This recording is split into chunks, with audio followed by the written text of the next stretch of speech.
Hi, hello, and if you're new here, welcome. If you've been here before, welcome back. Now, one of the questions I've been asked by my friends and by some other people online is, do I get cold on my narrowboat? Now, the simple answer to that is yes and no. Yes, I do get cold if I've been away from the boat for any length of time because the boat chills down and it can get quite cold on board. And when I come back on board, it takes a while to get it back up to temperature and keep that temperature. Once it's up to temperature, then no, I'm not, I'm fine. I've got a diesel stove, which keeps the place nice and toasty. I've got a stove down in the boatman's cabin, which also keeps the place nice and toasty. And I've got a Webasto heater. Now, the coldest it's been outside since I've owned the Grey Wagtail is -11, and it got down to -5 inside the boat, which was very chilly. I wasn't here on that occasion, though. The coldest I've experienced with the boat outside when I've been on board is about -5 outside, and it was 2 degrees when I came onto the boat that evening. But it soon warmed up. A couple of hours and everything was very, very toasty in here. So, what sort of heating have I got available to me on board the Grey Wagtail? So in this video I will show you the many ways that I can heat the Grey Wagtail. I will show you a new way of lighting the diesel stove that's a lot easier than the one I showed in an earlier video, and I'll lay out the different forms of heating in terms of their costs, pros and cons. So how many ways can I get heat on the Grey Wagtail? Well, in fact I've got 8 ways. I've got the diesel stove here in the corner. I've got the cooker that provides heat when I'm cooking. It really heats up the kitchen area in this end of the boat. I've got the Webasto heater, that's my third way of heating. That heats up 2 radiators and the hot water. I've got the engine, that heats up the engine room when it's running and also the hot water. I've got the boatsman's stove in the back cabin, which provides quite a lot of heat once you get it going. I've also got an immersion heater to heat up hot water when I've got no other heating source running on the boat. And I've got some tube heaters to help keep the boat warm whilst I'm away. And finally, I've got the dehumidifier, which provides heat through its dehumidification process. It actually sort of pumps out a little bit of heat. The air that comes out of it is around sort of 10 or 12 degrees, so it does warm the boat when I'm away. So that's the 8 forms of heating that I have on board the Grey Wagtail.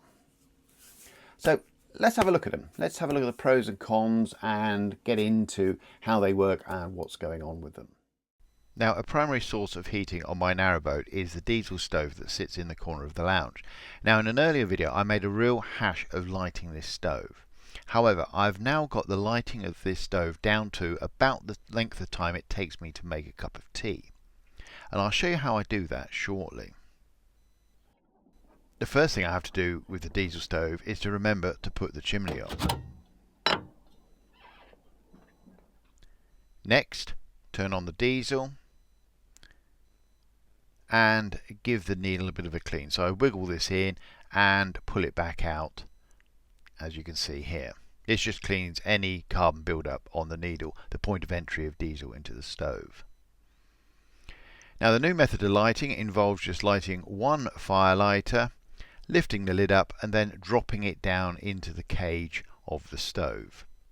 None of this mucking around of 2 fire lighters and waiting for one to go out and then letting the diesel drip in and then sort of getting it going. Now, one fire lighter and away we go. And as you can see here, here's the fire lighter burning away quite happily. And what I do is I monitor the fire lighter through the hole in the hot plate on the top of the stove, and when the fire lighter is sort of about 2/3, 3/4 finished, I turn on the diesel and just let the stove do its thing.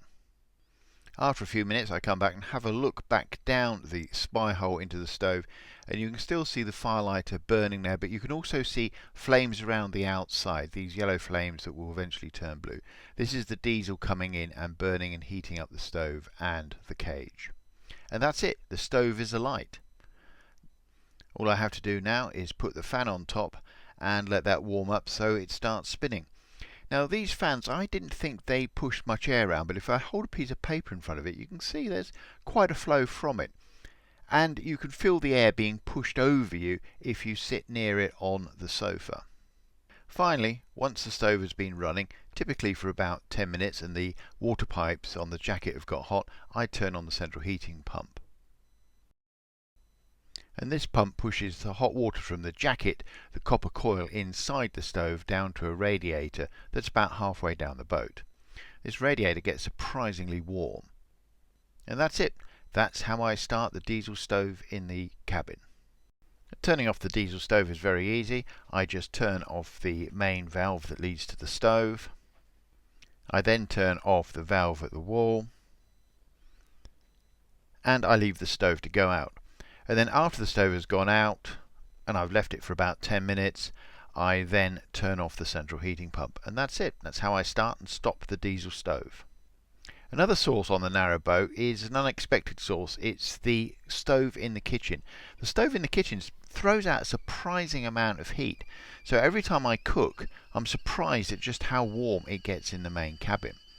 Of course, there's a downside to cooking and making tea. That is that you tend to throw out a lot of water vapour, which can lead to humidity and condensation on the boat. And I'll say more about that in a later video.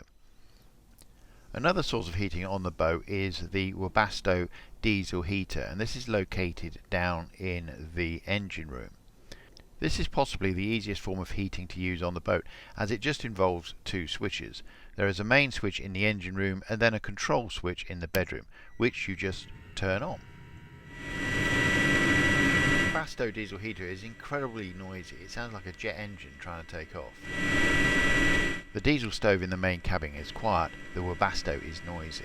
The Webasto also uses a lot more diesel than the stove in the cabin. My Webasto heater heats two radiators. There's a small one in the bedroom next to the bed with a handy shelf above it for my tea in the morning. And there is another radiator in the bathroom, and it's great having that radiator in the bathroom because first thing in the morning when you're brushing your teeth or using the loo, the bathroom is nice and toasty and warm. Another source of heat on the boat is the engine. The engine throws out a lot of heat, and the engine room gets surprisingly warm when the engine is running. The engine, like the Webasto heater, also heats the hot water. Now, the diesel stove in the lounge and also the Webasto diesel heater both obviously use diesel, and this is a concern to me because I don't know how much they're using. According to the instruction booklet, the Webasto heater uses between 0.3 and 0.47 litres per hour, depending upon how much heat you're pulling off it.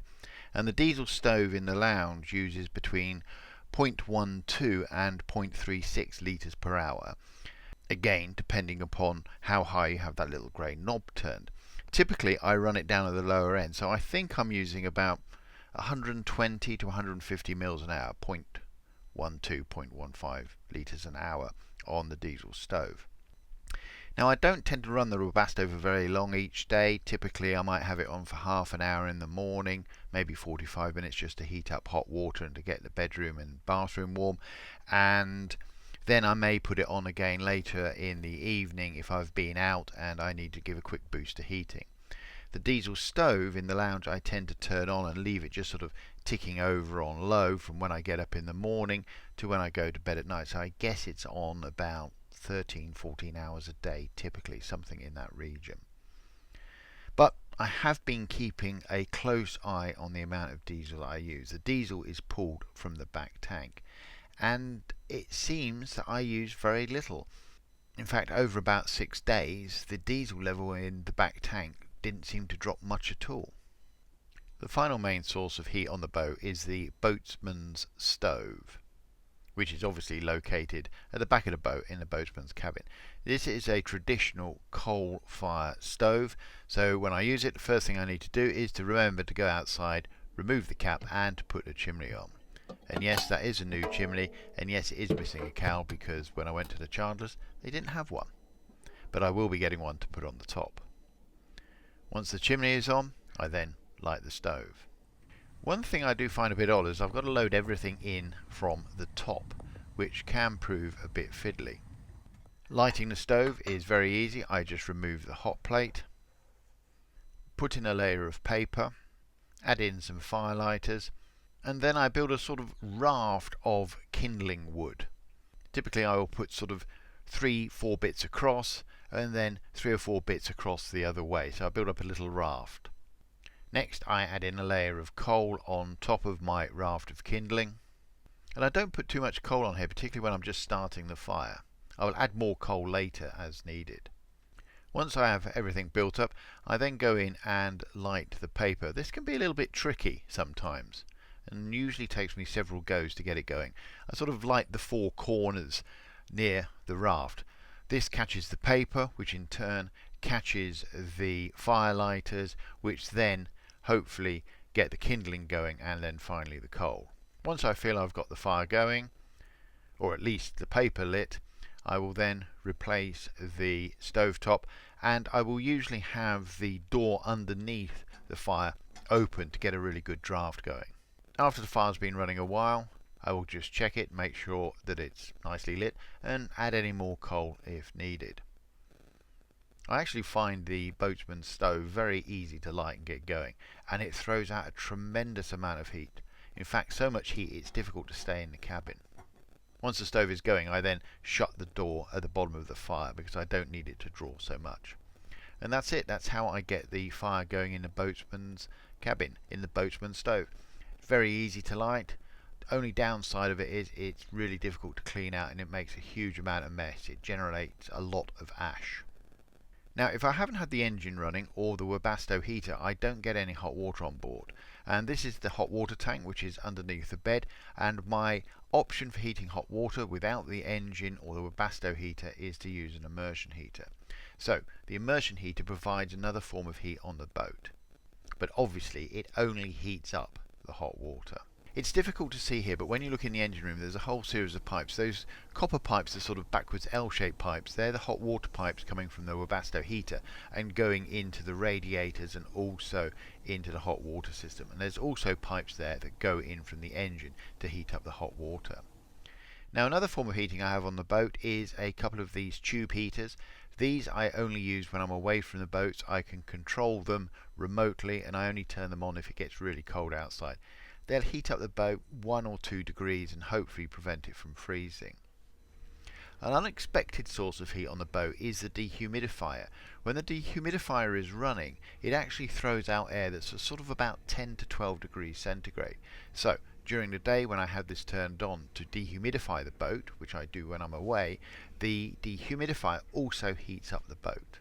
One thing I haven't been able to deal with yet is the temperature differentiation between the top of the boat and the bottom of the boat. In other words, my head is always warm and my feet can sometimes get quite cold. So here I've come onto the boat, it's 6.2 degrees at head height, but down on the floor it's 4.5. And as you heat the boat, you always end up with this sort of 4 or 5 degrees difference in temperature between where your head is and where your feet are. I don't seem to have a way of mixing up the hot air even with the fan on the stove. And when you start making a cup of tea, of course, the temperature jumps quite quickly, as does the humidity on the boat. And on a particularly cold morning, this jump in temperature can be quite welcome. Here I've just woken up and it's 2.1 degrees on the boat. I fire up the stove to make a cup of tea and it soon warms up. I then get the diesel stove running and I'm soon nice and toasty. Okay, so that is how I go about heating and staying warm on the Grey Wagtail. The 3 main heating systems are the Boatman stove, the Webasto and the diesel stove. At this time I'm not sure what is the most economical form of heating. The Boatman stove throws out a lot of heat, none of which reaches the front cabin and makes it almost unbearably hot in the boatsman's cabin. The stove also creates a lot of mess and can be fiddly to light and control. The Webasto throws out a lot of heat, powers 2 rads and heats up the hot water.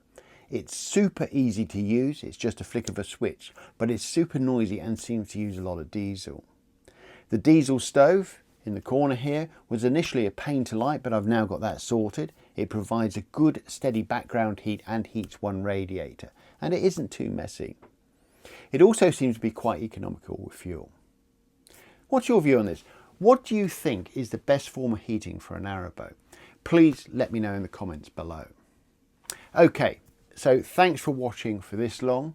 On the screen now you can see a QR code that will take you through to the Grey Wagtail newsletter. There's also a link to the newsletter in the description below this video.